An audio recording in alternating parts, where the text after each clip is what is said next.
Hi, I'm Mr. Sekon, one of the art teachers here at Lutterworth College. This is an introduction to the Skills Building mini project. This is the first of 2 videos with tasks that will need to be completed before you start in September. Now, this project will run between September and December this year and will contribute 60% of your final grade. The title of the project is Structures, and this can be interpreted in a wide variety of ways. From looking at natural structures in foods and plants to man-made structures, including bridges, buildings, as well as anatomical structures like bones, muscles, hair, that sort of thing. And I'm going to go through the different ways that you could approach this project over the next couple of minutes.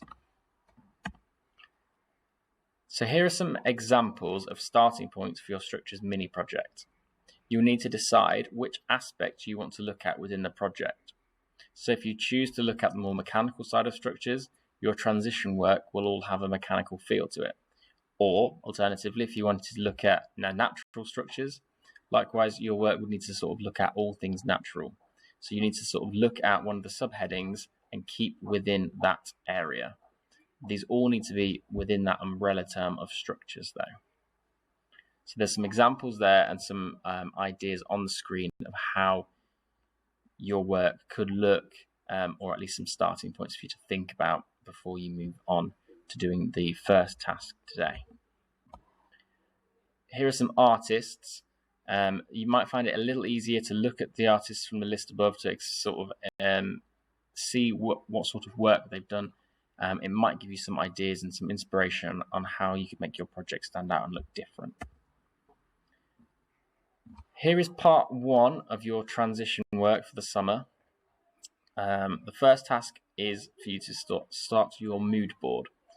So as you can see on the slide, number 1 is on a Word or PowerPoint document. You need to create a list of 10 to 15 words or phrases that will be presented as part of your mood board. On the bottom right there, you can see an example of one of the boards that has been produced, which has some drawings as well as a selection of words and images which all come from this mood board. So this is all work that you need to do over the summer and will be presented when you join in September.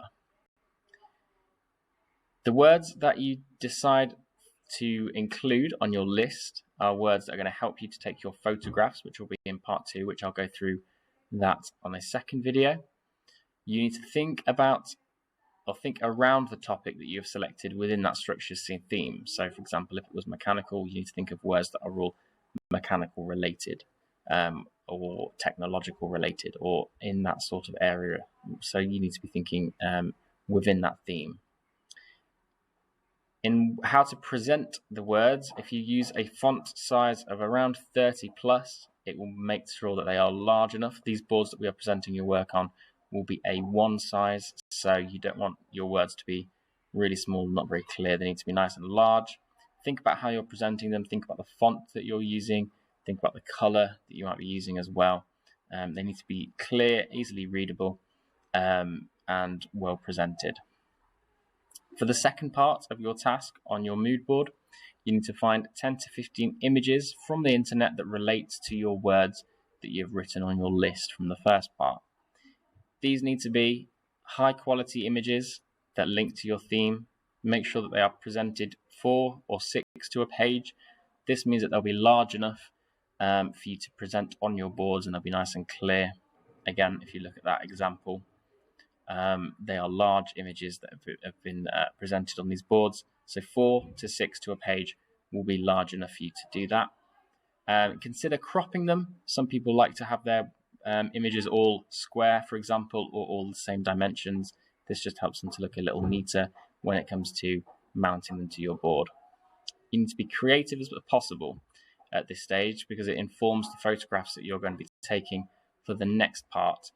And the more variety that you can have at this point will really help you to sort of take some interesting photographs, which will then also help the drawings that you are going to be doing over the summer. So I'll go back to this list and I'll talk about that sort of mind map idea in terms of how you can come up with some ideas. So if you're looking at, for example, if we take the first one, structures in nature, and you're not sure but you want to do something sort of natural looking, you might take some of the ideas off this list, okay, and sort of go down different avenues with that. So you could talk about shells, honeycomb, pine cones, for example. Or if you think about pine cones, you could go down leaves, you could go down branches, twigs, nests.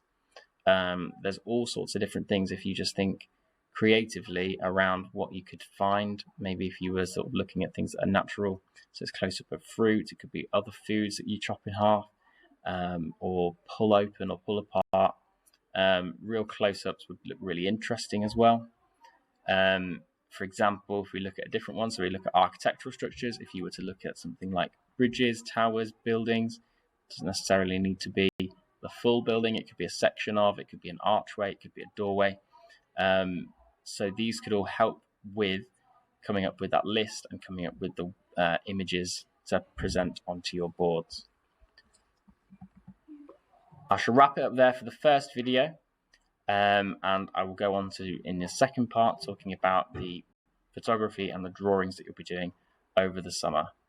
Okay, you need to make sure that all of this work is printed and brought to your first lesson in September. If you're unable to print or unable to bring your work with you, can you please make sure that it is saved and that you are able to either have it on a memory card or have it somewhere available for you to then use on your return. So if you can save it to a computer, make sure it is saved, that you can use it in school in September. Okay, thank you.